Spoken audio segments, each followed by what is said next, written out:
It wasn't a radio message, it wasn't a strategy call, it wasn't even something that happened on track. It was a press release, quiet, corporate and clinical, that ended the longest-serving command in modern Formula One. After nearly 2 decades at the helm, Christian Horner has been sacked by Red Bull. No dramatic send-off, no farewell tour. Just a cold line in the sand. Thank you, Christian. Goodbye. And with that, one of the most successful, controversial, and politically cunning reigns in Formula One history comes to a close. But this isn't just about one man leaving a team. It's about a dynasty destabilizing at its core. Because when Horner leaves, he doesn't go quietly. He takes with him the glue that's held Red Bull together through title wars, engine failures, and internal power struggles. And now with Max Verstappen's future hanging in the balance and Mercedes circling like sharks, the timing couldn't be worse. Red Bull isn't just losing a team principal, they're losing control of the narrative. A team that once dictated the pace of the championship is now reacting to headlines. And in a sport where momentum is everything, perception becomes performance. The question is no longer whether Horner's time was up, it's whether Red Bull can survive the fallout. Because if you think this story ends with a resignation letter, you're missing the real crisis. From the outside, Red Bull's dominance in the ground effect era looked untouchable. A technical marvel powered by Adrian Newey's genius, a driver in Max Verstappen operating at peak efficiency, and a leadership structure that had remained remarkably consistent. But under the surface, the cracks had been forming for over a year. Horner's firing isn't a reaction to a single controversy. It's the culmination of fractured alliances, diverging agendas, and a breakdown in the very engineering culture that once made Red Bull so ruthless. It started when the team's once singular focus began to fragment. Key personnel, including several senior engineers, began quietly moving toward Aston Martin, McLaren, and Mercedes-linked projects. Internally, a Cold War emerged between the Horner-led UK operations and the increasingly assertive Austrian corporate leadership, especially after Oliver Mintzlaff assumed more influence post-Dietrich Mateschitz. Strategically, the 2025 car has underdelivered, not catastrophically, but just enough to expose the internal disarray. The RB21 has struggled with tyre warm-up and mid-corner instability on high degradation tracks. Issues typically caught early by Red Bull's simulation team and preemptively corrected. But this year, those corrections haven't come in time. Sources in the paddock noted that the feedback loop between Max's driving style, Newey's aerodynamic direction, and Horner's leadership had become less cohesive. Meanwhile, rivals like Ferrari and McLaren have closed the gap, not by matching Red Bull's innovation, but by exploiting the operational indecision that began to creep into Red Bull's race weekends. Pit stop timing has been hesitant. Race strategy has gone from proactive to reactive. For a team that once won through precision, hesitation has become their biggest liability. Horner's departure isn't just symbolic. It reflects a systems failure Red Bull was too dominant to admit existed until it was too late. For all the engineering brilliance and corporate structure, Formula One is still a human drama, and nowhere is that more apparent than at Red Bull right now.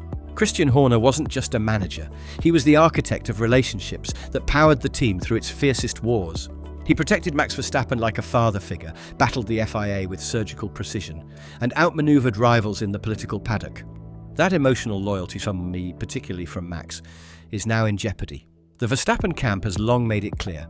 They race for Red Bull, yes, but under Horner's leadership.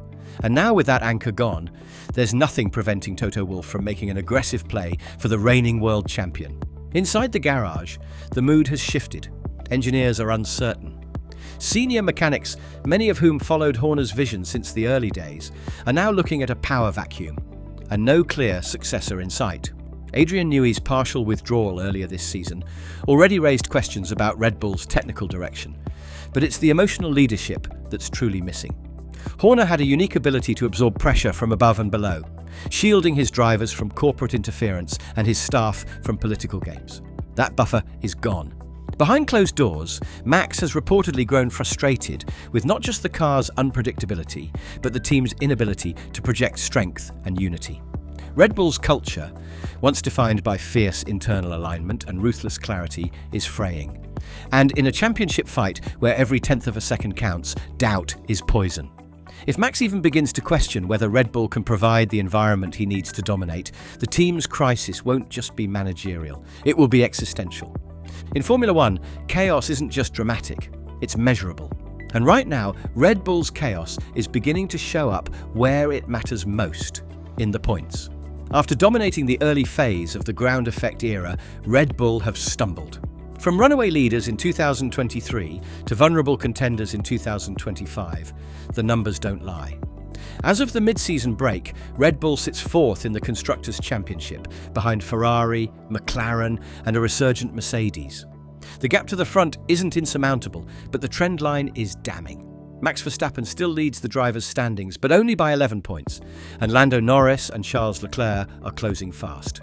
That context makes Horner's exit even more destabilising.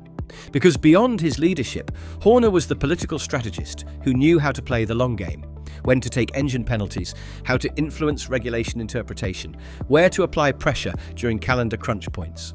His departure removes that strategic mind from the equation at precisely the moment Red Bull needs every marginal gain to survive.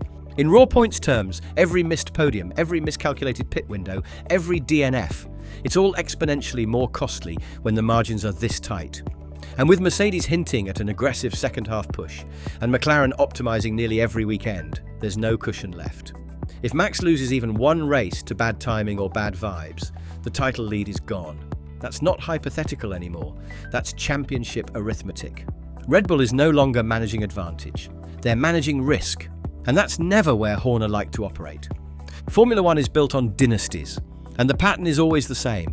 One figure rises above the team, shapes its identity, dominates the sport, and eventually collapses under the weight of success, politics, or time. It happened with Ron Dennis at McLaren, whose meticulous empire unraveled when corporate patience wore thin. It happened with Jean Todt at Ferrari, whose Schumacher-led reign gave way to bureaucracy and silence. And now, it's happened with Christian Horner. His 20-year reign at Red Bull is the longest unbroken stretch for any team principal in modern F1. A feat not of survival, but of mastery. He wasn't just a leader, he was the gravitational centre of Red Bull's F1 identity. And like all dynasties, when that centre disappears, the outer rings begin to spin off course. Horner built a team that reflected his strengths, sharp, political, and relentless. But the same qualities that made him effective also made him polarising and vulnerable when scandal struck. The accusations that surfaced earlier this year weren't just personal threats, they fractured Red Bull's internal unity. While the investigation cleared him, the process exposed long-simmering tensions between the UK-based race team and its Austrian corporate overseers. In the end, Horner's fate mirrors those who came before him, outlasted by the very system he helped build. But what sets this apart is timing. Most dynasties fade at the end of competitive cycles. Horner was still winning, still contending. That's what makes this moment historic. Not just that Red Bull fired its architect, but that they did it while still fighting for titles. No slow fade, just a sharp, sudden break. And Formula One once again reminds us, no one, no matter how successful, stays at the top forever. In Formula One, timing is everything. And this decision could not have come at a more precarious moment. With the summer development window narrowing and flyaway races looming, Red Bull must now recalibrate mid-season without the man who steered them through every crisis since 2005. On paper, a team principal can be replaced. But Horner's role was never just operational. He was the keystone of the Verstappen era, the trusted voice in Max's ear, the final authority in tense debriefs, the political buffer who handled everything so the drivers could focus on performance. Without him, Red Bull's power structure isn't just altered, it's undefined. That ambiguity is dangerous. Max Verstappen's contract may run through 2028, but contracts in Formula One are only as strong as the will behind them. And right now, there's growing speculation that Toto Wolff has already reopened the door at Mercedes, seeing a once loyal champion suddenly unsure about his surroundings. If Max even begins to consider a switch, Red Bull's dominance era could collapse in fast forward. Internally, Red Bull's succession plan is murky. Laurent Mekies and Helmut Marko remain influential, but neither has the full authority or charisma to stabilise the garage long-term. Any misstep, a failed upgrade, a team order blunder, a media leak, could accelerate a talent exodus. Looking ahead to the next Grand Prix, eyes won't just be on lap times, they'll be on posture, attitude and tone. Red Bull's rivals smell blood, and if the team shows even a hint of disarray, this title fight could take a sharp, irreversible turn. Christian Horner's exit doesn't just mark the end of a leadership era, It may signal the end of Red Bull as we've known it for 2 decades.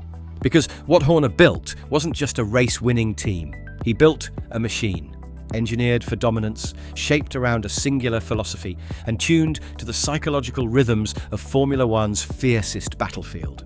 Without him, Red Bull must now redefine itself from the inside out. This isn't just a matter of who replaces him. It's a question of what version of Red Bull survives. Will it remain a driver-first, politically savvy juggernaut, or will it become a more corporate, cautious machine, efficient but no longer fearless? The brand impact is already unfolding.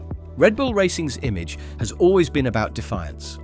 The maverick team that beat the establishment, rewrote the rules, and did it with style. Horner was the public face of that defiance.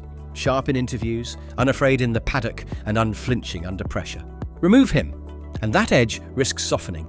Investors will ask different questions. Sponsors will look for steadiness over swagger. And drivers, especially future stars, will wonder if Red Bull can still offer the total performance environment that made them unbeatable.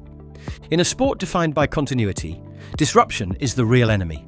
And Red Bull, for the first time since its inception, is facing a leadership vacuum with no proven template for survival. Horner may be gone, but his shadow and the empire he built will linger over every decision the team makes from here on out. And in Formula One, legacy is as much about what you leave behind as what you built.